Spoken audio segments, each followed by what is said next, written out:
சொர்க்கத்தோட கதவுக்கு முன்னாடி ஒரு ஏஞ்சல் உட்கார்ந்துருக்கு. அது ரொம்ப தடியா எப்பவுமே சாப்பிட்டுக்கிட்டே இருக்கு.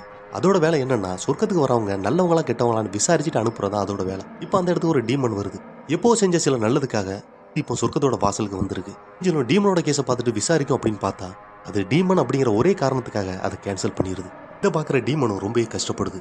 ஆனா ஏஞ்சல் இதுக்கப்புறமும் அதை கஷ்டப்படுத்த ஆரம்பிக்குது. பல வருஷ பகை மாதிரி தான் தெரியுது. அந்த ஏஞ்சலும் அந்த டீமனை சும்மா விடுற மாதிரி தெரியல. இப்படி அந்த டீமன் கஷ்டப்படுறத பார்த்து அந்த ஏஞ்சல் ரொம்பவே சந்தோஷப்படுது. இப்போ ஏஞ்சல் தடுமாறி கீழே விழுந்துருது. ரொம்ப வெயிட்டா இருக்கனால அதால இப்போ பறக்க முடியல. அதனால அந்த டீமன் கிட்ட உதவி கேட்குது. டீமனும் யோசிக்காம அந்த ஏஞ்சலுக்கு உதவி பண்ணுது. அதோட உயிரையும் காப்பாத்துது. இப்போ டீமன் ஏஞ்சலுக்கு உதவி பண்ணிட்டான் அப்படிங்கிற சந்தோஷத்துல இருக்கு. ஆனா ஏஞ்சல் டீமன் உதவி பண்ணிட்டானா அப்படிங்கிற வருத்தத்துல இருக்கு. அதனால அந்த டீமனை கீழே தள்ளி விட்டுருது. இப்போ கடவுளுக்கு தெரிஞ்சு போச்சு இதுல யார் நல்லவங்க யார் கெட்டவங்க அப்படின்னு. அதனால அந்த டீமன் இப்போ ஏஞ்சலா மாறுது. ஆனா ஏஞ்சல் கொஞ்சம் கொஞ்சமா டீமனா மாறுது. நாம நல்லவங்களா கெட்டவங்களான்னு யாருக்கிட்டையும் நிரூபிக்க வேண்டிய அவசியம் இல்லை. கடவுள்னு ஒருத்தர் இருந்தா அவருக்கு தெரியும்.